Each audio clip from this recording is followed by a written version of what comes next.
We're back in the kitchen here with Chef Mario. Thanks for tuning in again. Chicken enchiladas in verde sauce. That's our episode this week. You know, have you ever really desired to make good Spanish food, especially Mexican food? You know, maybe you weren't born in Mexico. You know, maybe you're just kind of intimidated by, you know, the type of food that they make because it's so foreign to you. Well, you know, it can become very, you know, first nature to you or firsthand to you if you just follow some basic steps. You know, this meal is a hearty meal. I've never met a kid that doesn't like this meal. Really, when you mix chicken and cheese and various sauces, everyone is going to love this deal. You just got to pay attention. You know, before we get started, I did want to show you, you know, last week's episode, Foods That Heal. And I just wanted to show you those apricot seeds I talked about. Here we got the fresh apricots that we bought down at the market. And we've been eating the apricots and taking the seeds out. Inside there is a kernel, and that's seeds for life. We talked about the B17. I just wanted to show you that just to sort of summarize our talk last week. All foods can heal, and this food is going to heal your hunger. So here we go. We've got a lot of ingredients to consolidate here to make it just the right dish. We've got some beautiful chicken breast.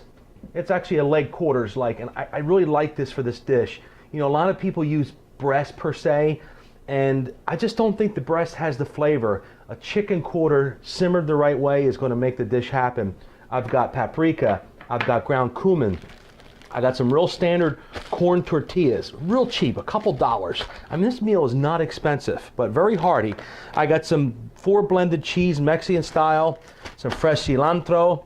You know, I got some rice here for a side dish, a little seasoning here, Spanish style. And I know this is gonna really maybe upset the authentic Mexican folks, but it's the best I can do because of time constraints. I've got some green enchilada sauce, some verde sauce in a can, and we'll go over that in a minute. But this is the main ingredient here. I got some chipotle peppers to top it off. You can use green chilies, a side dish of some Mexican refried beans to really make the dish complete and authentic. Let's see how this thing works. Okay, the first thing we want to do is you want to get your meat going. It's the real basis of the meal. It takes the longest. Now you can do a rush job on this. You can go out and buy yourself a rotisserie chicken at the supermarket or the big box club. Bring it home. You can kind of like shred it up and work it in that. And that's great, but I don't think you're going to get that really hearty, authentic, wow, I'm in Tijuana enchiladas. And this is how you're going to get that flavor. You're going to get the couple breasts like this. And you're gonna get a pot. Remember, you know, in Europe, America has fast food. In Europe, they have what's called slow food, and slow food is always better. If you have the time, do it right. Slow food. Okay, we're gonna get a pot like this. We're gonna put a little water in the bottom. We're gonna get both of those chicken legs, and we're gonna put them in here. This will make about 10 or 12 enchiladas real fast. So we got that chicken in there. Let me wash my hands real quick to get that residual gallinaceous germs off of me. I like that word, gallinaceous. That means bird-like. Okay, so the first thing we're going to do is we're going to salt and pepper that chicken generously, okay? Don't be afraid. Black pepper.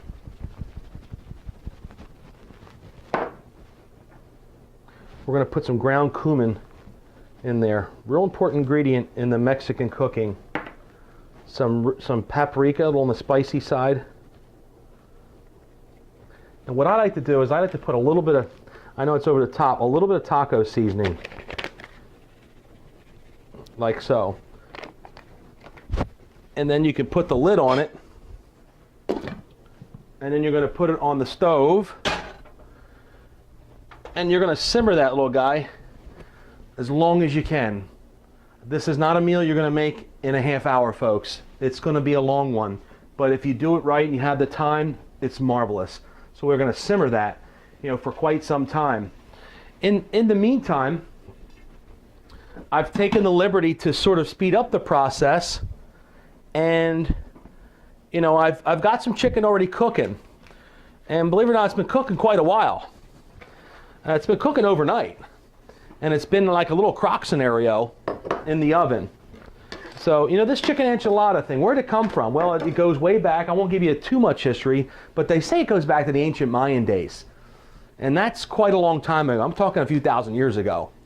So, but it wasn't until the 16th century with the Spanish conquistadors that came from Spain to Mexico for this invasion, and there's a big, historical aspect of it, that this dish was made prominent. And they were absolutely amazed at how these Mexicans, the natives, took these corn tortillas and they made them rolls out of them, and they put proteins in the middle in various scenarios.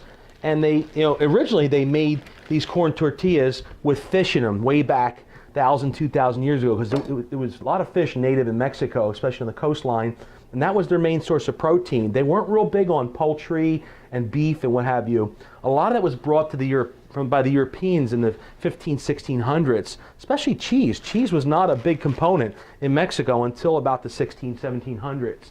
So that's a little bit about the background of it, but obviously today enchiladas is mainstream, and people of all countries, desire to make Mexican food. And that is one of the great contributions they've made to the American culture. So what we've done is we've taken the liberty to pre-cook some of that chicken. So I'll take this pot out here. I'll put it on that an insulator there, this heat pad. Take the lid off. See what we got going on in here. Oh my goodness, look at that. We got some lovely chicken inside there. Been cooking on 200. Cooking on 200 for upwards of 8 or 10 hours. So you might say to yourself, wow, who's got time for that? Well, maybe you do. You can achieve the same dish by simmering your chicken for an hour or even 2 on the stovetop. But I really like when this stuff becomes, just so soft that it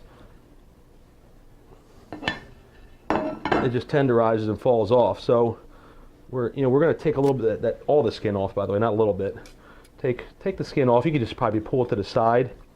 So I've got that chicken in there for, again, 7-8 hours on 200. It's low enough to make you believe the stove is not on, but it's just warm enough to really give it the right temperature.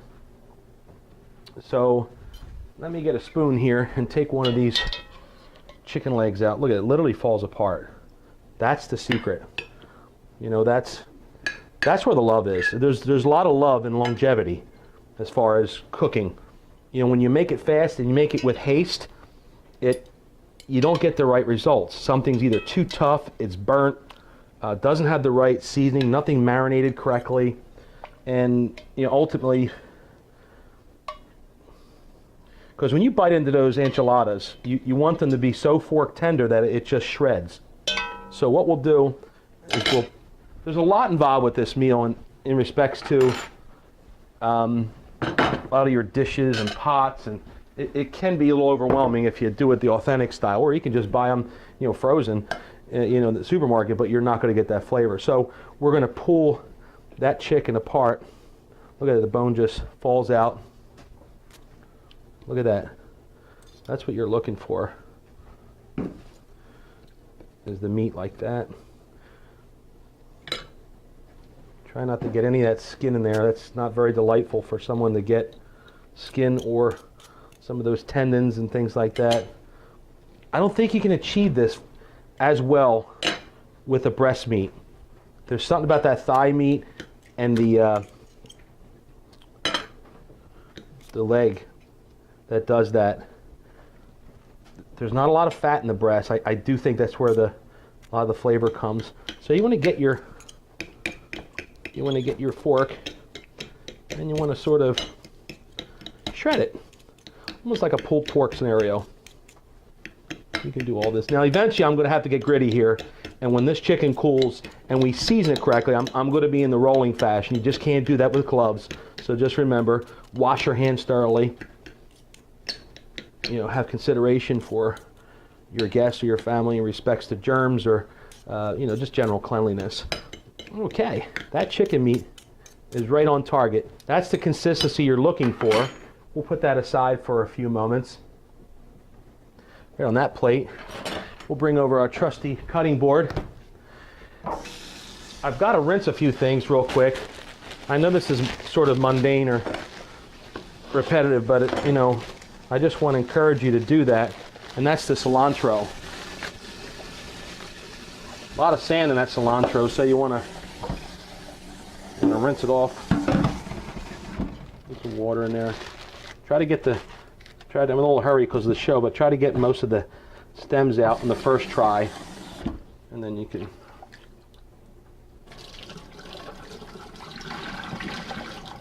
Some people have colanders in the civilized world, but I use these man-made colanders, these fingers. All right, one more rinse. 2 rinses is good. Key ingredient here, they have enchiladas you make with enchiladas chili roja, which means enchiladas with red tomato sauce, or red chilies. It's really big. There's enchiladas frijoles. I know I'm not saying it like super correct, but you get the idea. That's enchiladas strictly made with, a bean or bean sauce. They make enchiladas that have strictly vegetables in them, and potatoes, sort of like the Mexican version of empanadas, the Puerto Rican dish, which is awesome. So, hey, you can make enchiladas any way you like. You could put, you can have carne enchiladas with red meat in them if you want. Spanish food, I'll tell you, especially the Mexican stuff. They've got such a variety of dishes, and it really is super healthy, a lot of it, because they got the right balance of the protein versus the carb. And I don't know of too many dishes in the Mexican culture that don't give you lettuce, tomatoes, onions, cilantro, lime, and peppers. Talk about peppers. These people know peppers. I mean, I thought the Italian people liked peppers, but the Spanish and the Mexican, they have such a wide variety of peppers that they use in various dishes that it's almost a science just to study the peppers.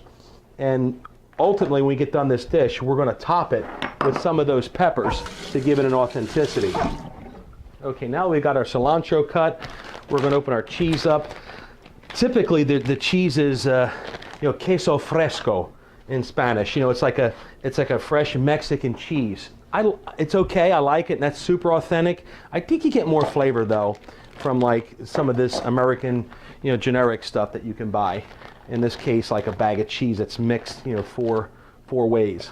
So while all this is going, let's start our side dishes so we know how to put this all together, because I'm not just going to make the enchiladas. I'm going to incorporate 2 little authentic side dishes with it to make it a complete authentic meal. First thing, we need this pan over here on at least low to medium heat, and that's for the tortilla process. And we're going to need one of these pots back here for the beans. Now, unless you can make your own refried beans, you're probably just better off buying them in a can, okay? Refried beans in a can. You get them vegetarian style. You can get them with a little bit of animal stock or chicken stock in them. In this case, you want to put a little bit of fresh water into the pot. Get those beans, take them out, and you're going to plop the whole scenario right in there. You can't put that straight in the pot because it's going to stick on you, no matter how low you have it. So put a little bit of water in there to lighten up the broth, if you will. I might have put a little bit too much, so I'm going to extract some of that water. Just the right amount to keep it flowing, okay? We'll let that reduce. Bring it down to size. If you're using them non-stick pots, hey, look at my new pot set. And I picked this up somewhere and pretty affordable. Got like 7-8 pieces to it. Non-stick, I'm moving into the professional world now. So I got this bean mixture going right here. I'll put that on low. I made a big mess over here. Let me get my rag. I don't like that right there. That's bad for the camera. All right, wash the hands. Back to the towel. We got the beans going. The second thing is, we're gonna get a rice thing going too. All right, we can put that over there. You get the idea about the chicken. We already know how to cook that chicken. Now we're gonna have a second dish back here. It's a rice dish. Now I know this is an authentic Spanish rice, but it is a nonetheless it's a side complement dish. A little bit of water. This is all secondary for the main dish. It's kind of like, it's kind of for garnish, you know.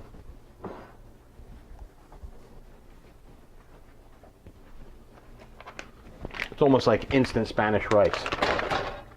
So we'll get that going in the rear.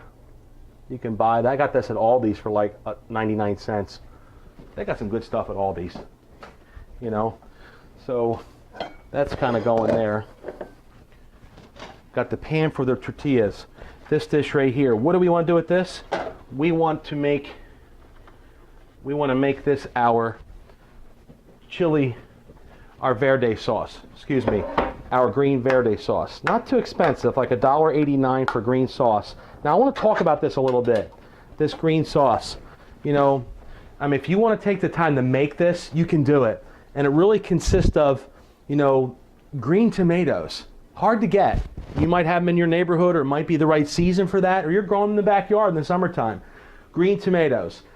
You're going to need onions, garlic, and like a Cubano pepper or some sort of large green pepper. Call it, you know, even a bell pepper will suffice. You're going to saute some of the stuff. You're going to steam those tomatoes until they fall apart. The tomatillas, I believe they're called. Tomatillos, they're called, yeah.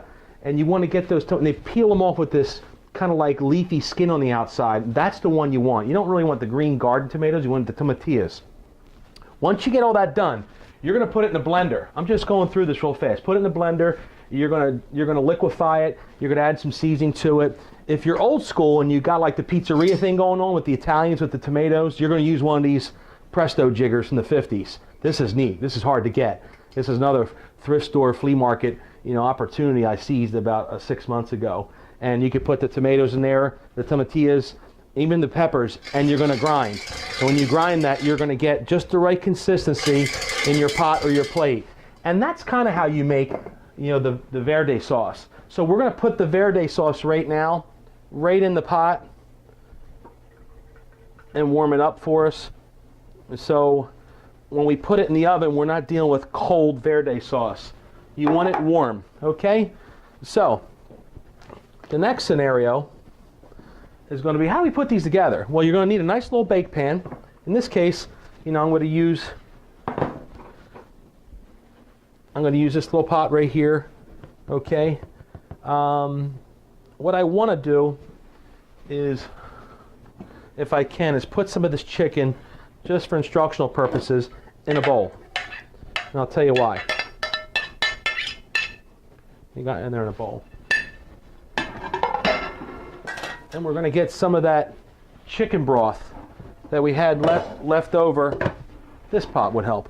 The one we cooked in the oven earlier, we're going to get a little bit of that chicken broth and put in there, and just to keep it tender and keep things moving, okay? I'm going to salt and pepper again. A little simple meal, not too hard. You can put a little bit of cilantro if you want to get it going through the mix. Bring it around again. Properly seasoned.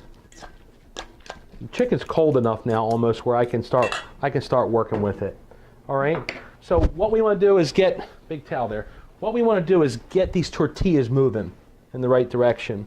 So I need a plate to stack the tortillas.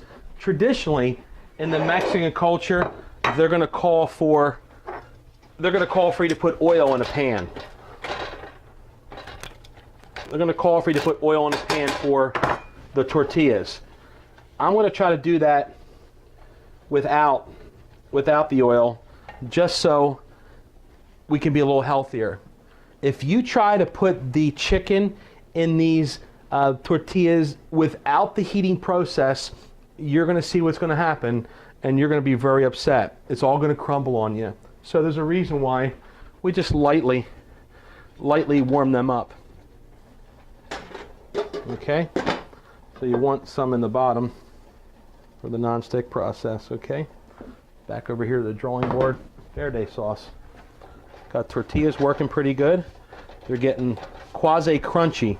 Takes about, depending on how high the heat is, looks like this rice is almost done. You want to go in a bowl with it. A little on the warm side. Okay. All right, so we got some tortillas that are ready to go on this plate. I'll put 3 more right behind it while we're talking. This way, we'll keep the show rolling.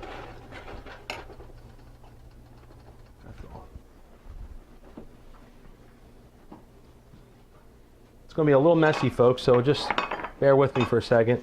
So now we're going to, again, I just washed my hands. I know this is the dirty part. There's no way around it. There's no way around it.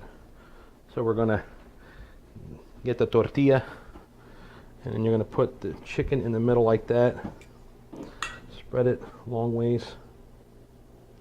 If it's too much, it won't close correctly. Okay. And then you're gonna roll it like so. You could see why they use the oil on the tortilla, because it sort of crisped it up a little bit. So that's why you have to, if you're going to cook it without oil, make sure you cook it a little longer. They got to bubble almost.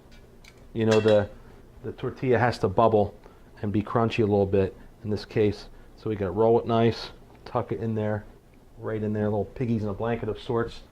We got another one here that's, see that little bubbling factor? That's what you want. You want the bubble. You can dip them all the way around. Sort of like paper mache, except you're going to eat this mache. Okay, shredded chicken. It's the main ingredient, seasoned shredded chicken. Cumin, a little bit of taco seasoning, salt, pepper. Okay. See, now they're rolling just right because they're supple. They're not breaking and tearing in part on me or half on me. Yeah. Slap them. I guess in the art world they have this stuff called, I don't know, it's called jazzou or something. It's in French. It's this stuff that you put on the outside of a paint. Once a painting is done, or some sort of etching is done, they slather this jazzou on it. I think it's called. I might be pronouncing it wrong. That's what reminds me of it. But that's what you got a Mexican slathering sauce here.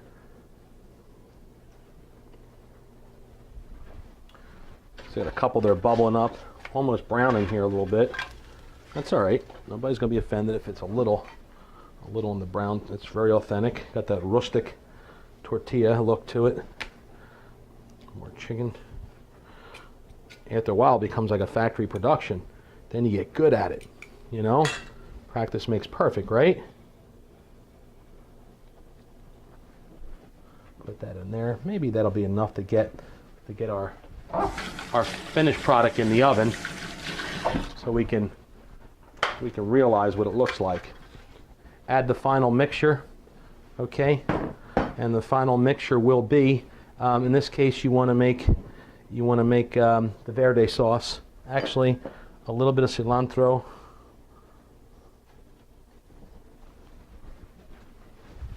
You want the verde sauce on top. Verde sauce on top. Nice and warm. Make sure it's all covered. Cheese.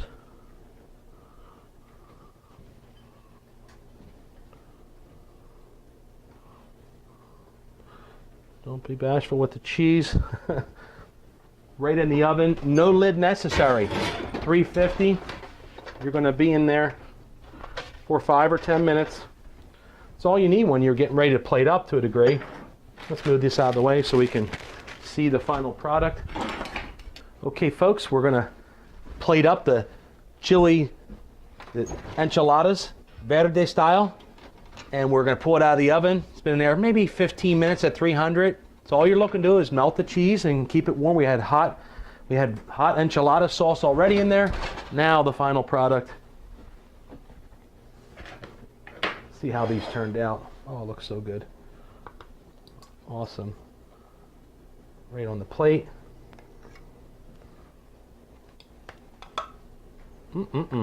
Two is usually enough for young young person, 3 for somebody who really wants to get into it. I'm going to top it off. A little bit of lettuce, just a little bit. Some tomatoes with green chilies. If you really want to get authentic, you can use something like this, a chipotle pepper. Slice it real fine. Garnish with a chipotle pepper. That'll spice it up for you. Obviously you could put jalapenos on or something like that, but that is somewhat authentic. And let's see how she worked out. Take that fork there. Nice little knife. Tender. Looking for that chicken inside. There she is. Nice, soft, supple chicken.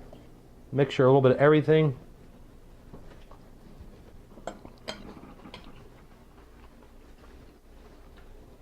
Folks, I feel like I'm in Tijuana, Ensenada, wherever that is, Southern California. How they say in the Mexican culture, Ochihuahua, which is like, wow. That's what you want. Chicken enchiladas with verde sauce, topped with green chilies and chipotle pepper.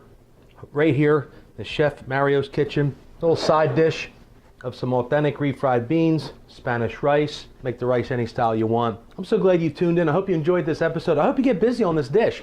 Email me, let me know how you make out. Or go to newburghdeli.com. Check out our previous episodes and our show schedules. And just love to see you down at the deli sometime. Great to see you. God bless. Have a great week. At Rondell New Homes, we are inviting you to visit and tour our newly decorated, fully automated smart home model called the Webster, located at 983 Greystone Circle in Allen Township. The open model hours are Mondays and Wednesdays 4 to 7 p.m. and Saturdays and Sundays 12 to 4 p.m. or call for an appointment. At Rondell New Homes, we have been crafting top quality homes in and around the Lehigh Valley for over 30 years. Let us introduce you to what might very well be the right home at the right time in your life.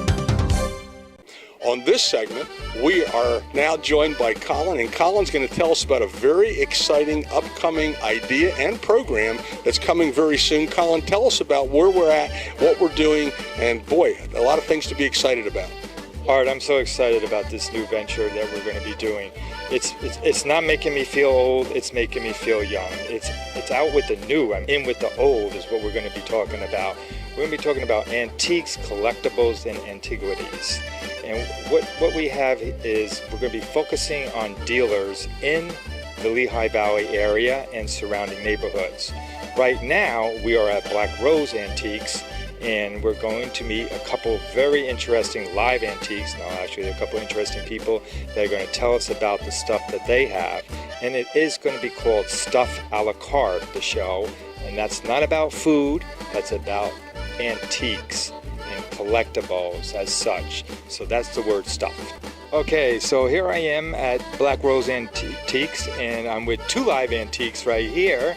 And they have a booth, and who are you people, and what is the name of your booth? Well, I'm Jazz Honestein, and this is my wife, Alice. Okay, glad to meet you too. Okay, so what is the name of your business? Our booth name is Stuff a la Carlin. If you remember, George Carlin did a great skit on stuff. We all have way too much stuff.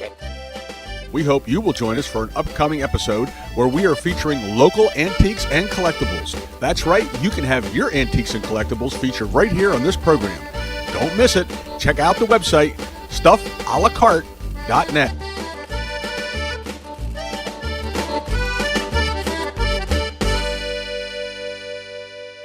At Rondell New Homes, we are inviting you to visit and tour our newly decorated, fully automated smart home model called the Webster, located at 983 Greystone Circle in Allen Township. The open model hours are Mondays and Wednesdays 4 to 7 p.m. and Saturdays and Sundays 12 to 4 p.m. or call for an appointment. At Rondell New Homes, we have been crafting top quality homes in and around the Lehigh Valley for over 30 years. Let us introduce you to what might very well be the right home at the right time in your life.